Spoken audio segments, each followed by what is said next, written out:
Sexual abuse is an epidemic in Canada. According to the Canadian Badgley Royal Commission report, 1 in 3 females and 1 in 5 males will be sexually abused before the age of 18.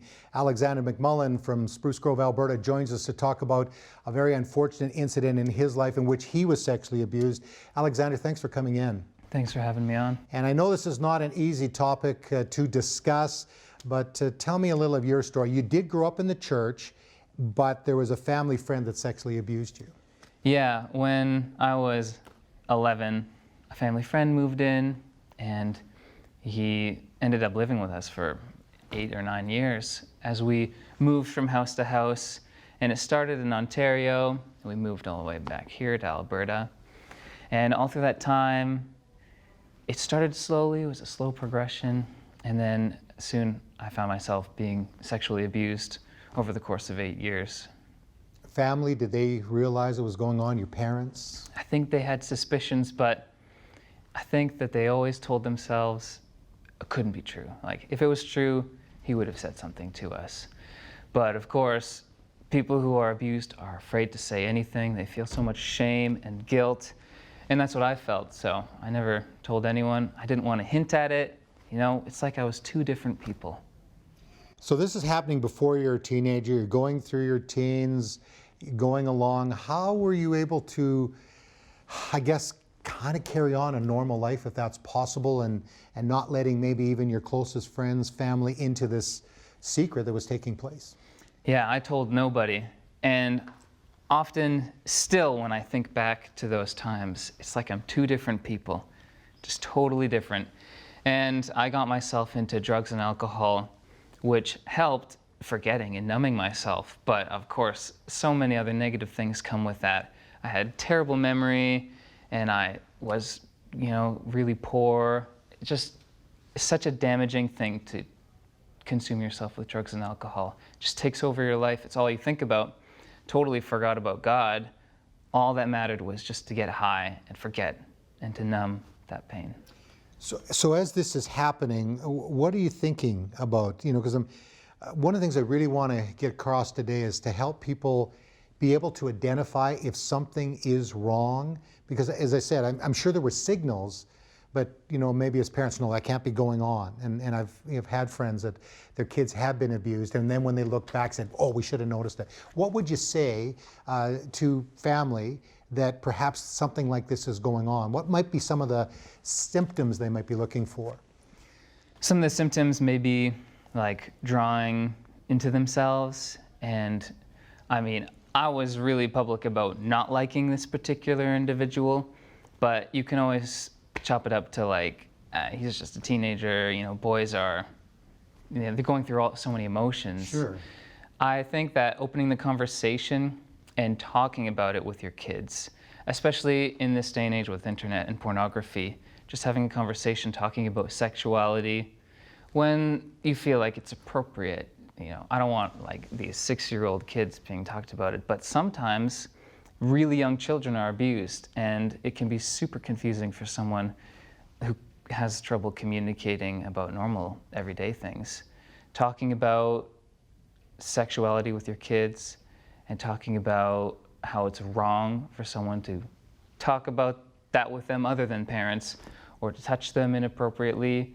You have to be really open about it. Do you have to be, I know you want to show, maybe not overwhelm a child, but if a parent suspects something is going on, should they just ask the questions, is something happening? Are you being touched inappropriately? Definitely. I think making sure that there's good communication between kids. Me and my parents didn't have great communication. There was a lot of fear, and I was afraid to talk about anything. So making sure that you're approachable is really important.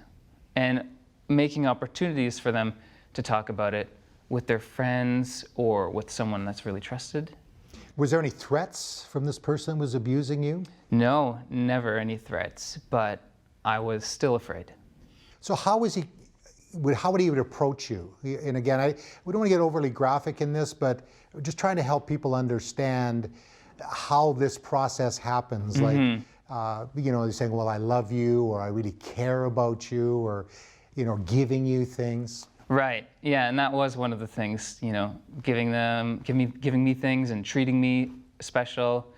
We were close, even though there was a 9-year gap between us.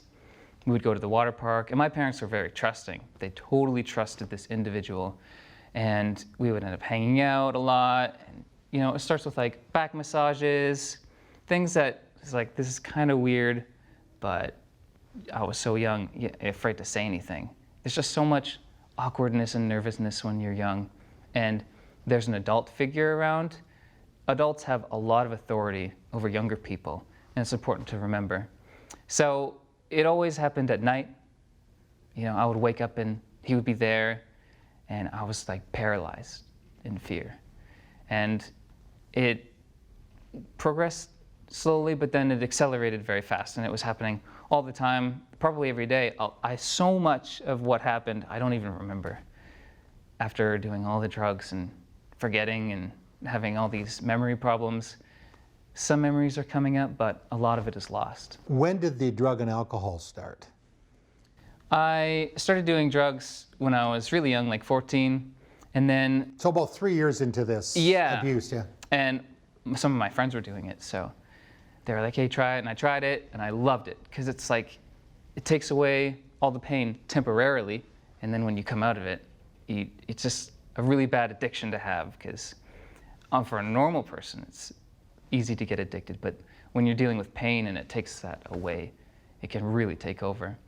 And when I was introduced to the Christian school in grade 10, I had a great Christian community, and I knew, I didn't tell anybody about my drug problem. I kind of overcame it a little bit myself, and I tried to fight that.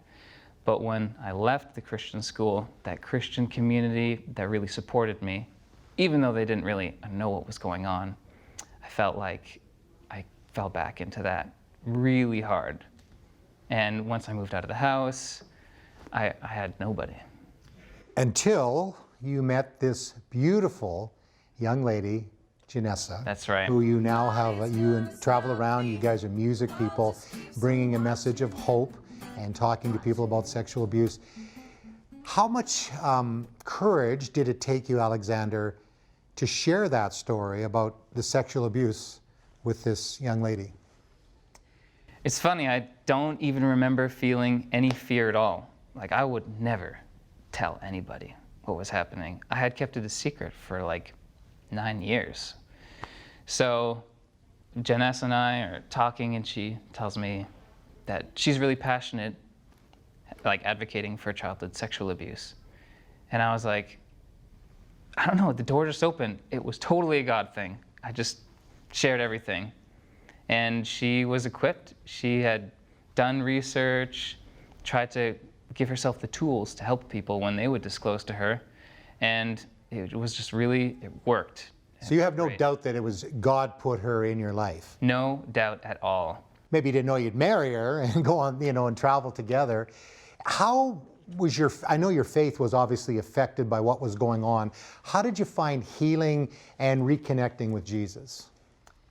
You can read the same Bible verse over and over and over again, and every time it has a new meaning for you, and you feel like God is really with you. You know what I'm talking about? Yep.